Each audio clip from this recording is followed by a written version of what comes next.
안녕하세요. 사랑하는 나그네 교회 교회 여러분, 그리고 하나님의 말씀을 기쁨으로 같이 읽어가는 그리스도 안의 형제 자매된 교회 여러분, 오늘 우리가 함께 읽을 주의 말씀은 예레미야 41장이 되겠습니다. 우리는 어제 살펴본 40장의 말씀에서 본 것처럼 그다랴가 살해를 당할 것에 대한 경고가 있었습니다. 그리고 그 일이 실현이 되어집니다. 그다랴가 유다의 총독으로 바벨론 왕위에서 세워진 뒤 바벨론 군사들이 철군을 하자 이제 그다랴 중심으로 사람들이 모이게 되어지는데, 모인 사람 중에서 이스마엘이라는 사람이 있었죠. 그 이스마엘이라는 사람이 그다랴를 제거하고자 합니다. 그 기밀을 눈치챈 요하난이 그다랴에게 그런 일이 있을 것이라 말하지만, 그리고 요하난이 이스마엘을 제거하겠다 이렇게 말하지만 그다랴가 그것을 이제 만류하게 됩니다. 허락을 하지 않는 것이죠. 그다랴는 이제 겨우 안정을 찾아갈 수 있는 기미가 보이는데 내분이 일어나서 소란케 되는 것을 염려했고, 또 이스마엘이 설마 그렇게까지 하겠는가라는 이제 생각이 있었을 것입니다. 오늘 보는 41장에 보게 되면 요하난이 경고한 대로 과연 이스마엘이 그다랴를 살해하는 사건이 나타나게 되어집니다. 1절부터 보겠습니다.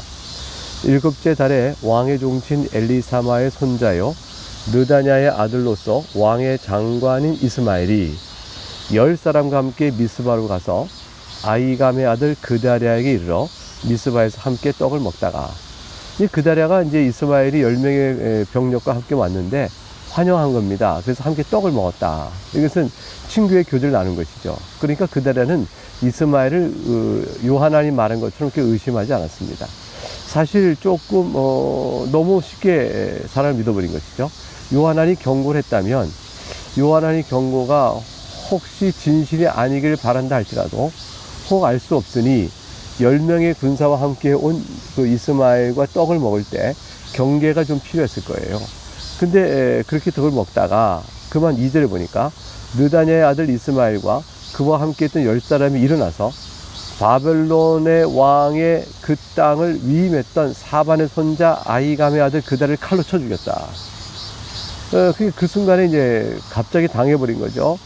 이스마엘이 또 미스바에서 그다랴와 함께 있던 모든 유다 사람과 거기 있던 갈대아 군사를 죽였다. 이건 이제 전면적인 그다랴 개인에 대한 보복이 아니고 전면적인 이제 친바벨론 정책을 피고 있다라는 사실로 인해서 바벨론 제국에 대한 저항을 한 것과 같은 것입니다. 그런 이제 이스마엘 일당은 자신이 벌어진 이 일이 바벨론 제국에 알려지게 되면 어떠한 문제, 자기에게 위협이 올 것인가 뻔히 알았죠. 바벨론의 분노를 두려워하지 않을 수가 없었던 것입니다. 일단은 이 사실이 상당 시간 동안 감춰질 수 있도록 하기 위해서 이스마엘 일당은 그 자리에 있던 모든 사람을 다 살육했습니다. 따라서 그 살육 사건이 바로 외부에 알려지는 데까지 시간이 걸렸죠. 그래서 4절에 보니까 그가 그다를 죽인 지 이틀이 되었어도 이를 아는 사람이 없었더라. 이틀이 지나도록 몰랐다는 뜻이에요. 이틀이 지나서야 그다랴가 죽었다는 사실을 알게 된 거죠. 왜 이틀 동안 알게 될까요? 그다랴가 이틀 동안 활동이 없으니까 이게 어찌 된 일인가, 총독이 어쩐 일인가 해서 사람들이 알아보지 않겠어요? 그 결과 이틀 뒤에 확인하게 된 것이죠. 그때에 마침 5절부터 보면 사람 80명이 자기들의 수염을 깎고 옷을 찢고 몸에 상처를 내고 손에 소재물과 유향을 가지고 세겜과 실로와 사마리아부터 와서 여호와의 성전에 나아가려 한지라. 그때 마침 약 80명의 사람들이 세겜과 실로와 사마리아, 이게 옛날에 북이스라엘이 있었던 자리죠. 그러니까 그거는 북왕국 이스라엘이 오랫동안 우상 숭배에 쩌든 그곳이 있는데, 그곳에 있는 사람들이 여호와께 성전에 가서 제사를 드리고자 80명의 사람들이 다가왔습니다. 근데 그 사람들이 표현이 특별하죠.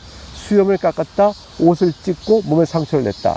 아니, 하나님께 소재물과 유향을 가지고 성전에 제사 드려가는데 왜 수염을 깎고 옷을 찢고 몸에 상처까지 냈을까요? 이것은 다 북왕국 이스라엘 지역에 있던 사마리아 지역이 세겜과 실로 그 지역 사람들이 온통 우상 숭배에 그만큼 쩌들었다는 것이죠. 우상을 숭배하는 자들은 몸에 상처를 막 내고 자기 지성으로 우상을 섬기겠다는 표를 내고 그랬습니다. 몸에 상처를 내고 옷을 찢고 막 이랬던 이방신을 섬기던 습관을 그대로 가지고 여호와께 제사지로 나오는 모습을 보여준 것이죠. 그래서 상당히 이제 이때의 사람들이 혼합주의적 양상을 지니고 있었다는 사실 우리가 알 수 있습니다. 이 지역은 요시다 남유왕국의 요시야 왕이 종교개혁을 대대로 익힌 다음에 예루살렘에서 그렇게 멀지 않은 곳이라 남쪽 유다에 편입되어서 남유다 지역이 됐던 그 지역 사람들인데, 아무튼 이렇게 되었습니다. 근데 6절에 느단의 아들 이스마엘이 그들을 영접하러 미스바에서 나와 울면서 가다가, 왜 영접하러 나왔을까요? 미스바에 그들이 도착하기 전에 미스바에 자신들이 벌인 일들이 드러나 소문나지 않도록 하기 위해서 미리 나가서 그들을 막은 겁니다. 그게 영접하다 이렇게 돼 있지만, 미리 나가서 그를 맞이하여 이런 뜻이죠. 환영의 뜻으로 영접한 건 아니죠. 그 나가서 그들을 막는데 울면서 갔다. 이게 울면서의 거짓 울음입니다. 자신의 미스바에서 했던 일들을 감추기 위해서 예루살렘이 함락되어져 있던 이 현재 현실을 내가 통곡하고 운다. 이들도 이제 여호와의 성전에 나와서 제사드리러 왔을 때 하나님 앞에서 여호와의 성전이 막 그때 회파됐잖아요. 많은 기물들을 다 바벨론에 가져갔잖아요. 그러니까 성전이 옛날 모습이 어닌 거죠. 그렇게 이렇게 무너지고 창백해진 여호와의 성전 모습을 보면서 저들이 얼마나 마음에 그 괴로움을 갖겠어요. 그러니까 이제 그런 상황을 놓고 괴로움이 있는 것처럼 이들도 마치 우리가 예루살렘에 함락된 이 사실에 대해서 뭐 슬퍼합니다 라는 표시를 하는 마음으로 이게 울면서 저들을 맞이했습니다. 동감동호가 되겠죠. 서로 신뢰가 됐겠죠. 그래서 그들을 만나서 아이감의 아들 그들에게로 가자 하더라. 이제 유다 총독에 가서 들렸다가 이제 성전에 제사드리는 순서가 됐겠죠. 7절에 이제 그들이 성읍 중앙에 이르렀을 때, 그때 이제 그달은 이제 이미 살해된 다음이니까 느다의 아들 이스마엘이 자기와 함께 있던 사람들과 더불어 그들을 죽여 구덩이 한 곳에 던지니라. 그냥 살려게 해버린 겁니다. 아니 사실 이들은 종교적 목적으로 온 거잖아요. 군사적 목적도 아니고, 따라서 이제 예배로 온 순전한 민간인 같은 사람들이죠. 근데 자신들의 악행을 감추기 위해서 그대로 살육해버려서 구덩이에 던집니다. 그러니까 이제 이들이 얼마나 이스마엘이 악했는가 하는 것을 보여주는 장면이죠. 8절에 그 중에 10사람은 이스마엘에게 이르기를 우리가 밀과 보리와 기름과 꿀을 밭에 감추었으니 우리를 죽이지 말라 하니, 그때 뭐 80명 중에 막 목숨을 얻고 이제 살고자 막 한 사람이 있었죠. 그러니까 그가 그치고 그들을 그의 형제 마찬가지로 죽이지 아니했다 되어 있는데, 사실은 이제 밀과 보리와 기름과 꿀을 이제 구하고자 함의 목적이었겠죠. 탐욕으로 인해서 저들의 생명을 구해놓고 이제 자신의 탐욕을 만족시키기도 합니다. 그런데 이제 성경학자들 가운데는 이스마엘이 이들도 죽였을 것이라 생각해요. 왜냐하면 80명의 사람을 죽인 까닭이 단순한 그달을 자신이 죽인 사실이 가급적 외부로 알려지지 않고 오랜 시간 동안 비밀로 지켜지기 위해서 한 것이므로 이 10사람도 목적을 얻은다면 아마 살했을 것이라 이렇게까지 판단합니다. 자, 그러나 이것이 언제까지 감춰질 것이며 과연 이 사실이 드러났을 때 이스마엘이 어떻게 자기 목숨을 부지할 수 있을까요? 이제 9절부터 10절 말씀에 보게 되면, 이스마엘이 그다리아에 속한 사람을 죽이고 그 시체를 던진 구덩이는 아사 왕이 이스라엘의 바아사 왕을 두려워하여 팠던 것이라. 느다냐의 아들 이스마엘이 그가 쳐 죽인 사람들의 시체를 거기에 채우고, 이렇게 되어 있어요. 아사 왕은 남유다 아사 왕이 북왕국 이스라엘의 바아사 왕이 이렇게 침공해 오자 그들을 방어하려고 두려워서 이제 웅덩이를 파고 그 성을 지키려고 방어적인 목적으로 웅덩이를 파놓은 곳이 있었어요. 근데 그곳에 이제 이스마엘이 그 80명의 사람 다 쳐 죽인 다음에 거기다 구덩이에 이제 채워버린 겁니다. 그러니까 결국 이스마엘의 잔혹함, 이걸 이제 보여주고 있는 것이라고 볼 수 있죠. 결국 이제 그 바벨론에 의해서 예루살렘 함락된 이후에 남유다에는 평화로운 상태가 아니고 이렇게 이제 혼란의 상태 속에 있었고, 여전히 그 상황 속에서도 이제 바벨론을 섬김으로 하나님의 징계를 순전히 받아 살 것이냐 아니면 저항할 것이냐, 이 문제 속에서 아직도 갈등의 관계가 계속되고 있었다는 것을 보여줍니다. 그래서 이제 그 갈등 관계 속에서 그달을 죽이는 이스마엘의 행동이 나타날 것이고, 그 가운데 자신의 죄악을 감추기 위해서 예배로운 80명도 죽이는 것이고, 이렇게 되어진 것이죠. 10절부터 보게 되면 이 미스바에 남아있는 왕의 딸들과 모든 백성 곧 사령관 느부사라단이 아이감의 아들 그들에게 위임하였던 바 미스바에 남아있는 모든 백성을 이스마엘이 사로잡되, 이제 곧 느다냐의 아들 이스마엘이 그들을 사로잡고 암몬 자손에게로 가려고 떠나이다. 이게 이스마엘이 이제 자기가 살 길을 찾아야 되는 것이죠. 이거 바벨론이 알면 자기를 가만두지 않을 게 분명하니까. 그래서 이제 전리품을 챙기는데 결국 미스바에 있던 모든 백성들, 그들을 다 붙잡아가지고 암몬 족속에 끌려가서 암몬에서 뭐가 되겠어? 종살이 하게 하고 자기는 이제 목숨을 부지하려고 했던 것이죠. 이 이스마엘이 참 악한 거예요. 하나님의 이름을 들어 바벨론과 싸워야 한다고 말하지만 실제로는 이제 하나님의 말씀에 순종하여 바벨론의 섬김으로 때를 기다렸던, 징계를 당하게 받았던 그다라는 쳐 죽이고 자기는 도리어 이방신을 섬기는 암몬으로 자신의 몸을 피한다. 이게 얼마나 이율배반적이에요. 그러니까 이스마엘이 결국은 하나님을 섬기기 한 사람이 아니라는 사실을 알고 있어요. 하나님을 진정 섬긴다면 하나님 뜻이 무엇인가 분별하여 그 말씀을 순종하지 않겠어요? 예레미야 선지자를 통해 주신 말씀이 분명한데 저들이 그걸 듣지 못했다는 것은 하나님을 섬긴다는 명분 안에 자기를 섬긴 거죠. 자기 뜻을, 자기 주장을 섬긴 거라 볼 수가 있습니다. 11절부터 이후의 상황이 어떻게 된가를 설명 나갑니다. 기레아의 아들 요하난과 그와 함께 있던 모든 군 지휘관이 느다니의 아들 이스마엘이 행한 모든 악을 듣고, 이 소문이 뭐 결국 나게 되는 거죠. 알려지게 되는 겁니다. 그래서 아까 그달에게 어제 본 것처럼 이스마엘이 당신 칠 거예요. 내가 그러니까 이스마엘 치겠어 라고 허락하시고 말했던 요하난이 이걸 다 듣고 군사를 일으킵니다. 12절 모든 사람을 데리고 느다냐의 아들 이스마엘과 싸우러 가다가 기본 큰 물가에서 그를 마치는 데 만났습니다. 이스마엘, 네가 이렇게 악을 행하고도 살 줄 아느냐? 이렇게 했겠죠.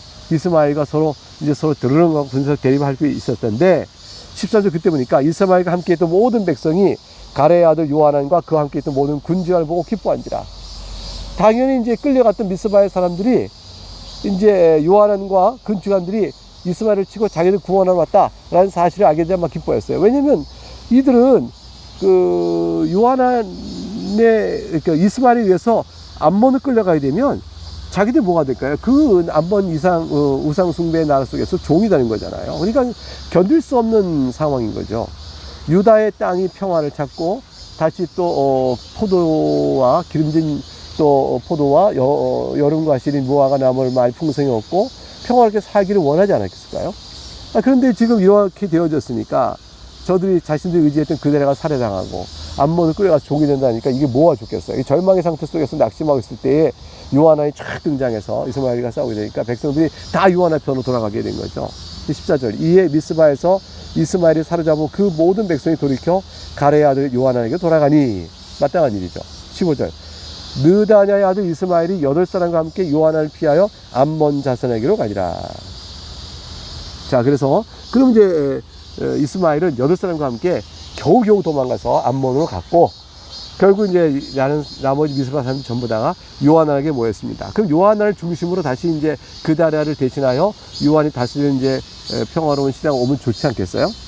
근데 16절 보니까 가레의 아들 요하난과 그와 함께 있던 모든 군 지휘관이 느다냐의 아들 이스마엘이 아이겜의 아들 그다랴를 죽이고 미스바에서 잡아간 모든 남은 백성 곧 군사와 여자와 유아와 내시를 기브온에서 빼앗아 가지고 돌아와서 17절 보니까 엉뚱해요. 애굽으로 가려고 떠나 베들레헴 근처 게룻기맘에 머물렀으니.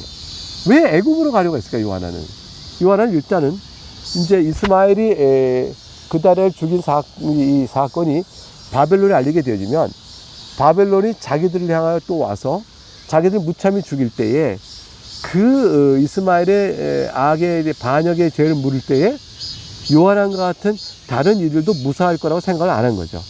이게 집단적으로 우리가 다 큰 해를 당하겠구나. 완전히 대살육을 벌이면 나 또한 살 길이 없겠다 싶어서 결국은 이스마엘을 처단했지만 요하난은 지금 애굽으로 자신의 몸을 피하고자 한 것입니다. 사실 그러나 이것은 어리석은 결정이죠. 왜냐하면 바벨론이 침공했을 때 애굽은 전혀 돕지 못했어요. 애굽의 국력은 바벨론이 이길 만한 힘이 아니었던 것입니다. 그러니까 애굽으로 피하는 것은 사실은 애굽 자신이 자신들을 얼마나 호의적으로 대할 것인가 하는 문제가 있고 근데 바벨론과 애굽이 많이 충돌한다면 애굽이 못 감당한 사실을 간과한 측면이 있었던 겁니다. 18절 마지막 절에 이는 느다의 아들 이스마엘이 바벨론 왕이 그 땅을 위임한 아히감의 아들 그다를 죽였으므로 그들이 갈대아 사람을 두려워했습니다. 이것이 아까 말씀드린 이유죠. 왜 요하난은 애굽으로 가려고 했을까? 그 이유는 뭐냐면 바벨론 왕이 18절 그다를 죽인 것으로 인해서 갈대아 사람들이 진노하여 자신들을 해를 끼치게 될까봐 두려워서 한 것입니다. 결국 이렇게 해서 이스마엘이 악을 행했고, 그 다음에 요하난도 또 그걸 처단한다고 하였습니다. 네 분이 일어났습니다. 그러나 누구도 하나님께 나와 의지하는 사람은 없었습니다. 한 사람은 암몬으로, 한 사람은 애국으로, 그렇게 자기 몸을 피하려 갔죠. 그러나 이런 상황 속에서 하나님 앞에 나와 금식하며 기도한다든가 주의 도움을 구하는 그런 자들은 없었습니다. 이것이 그 당시 영적 실상을 우리에게 잘 보여준 것이 할 것입니다. 예, 오늘은 여기까지 있고요. 내일 다시 만나서 42장을 계속 이어가겠습니다. 감사합니다.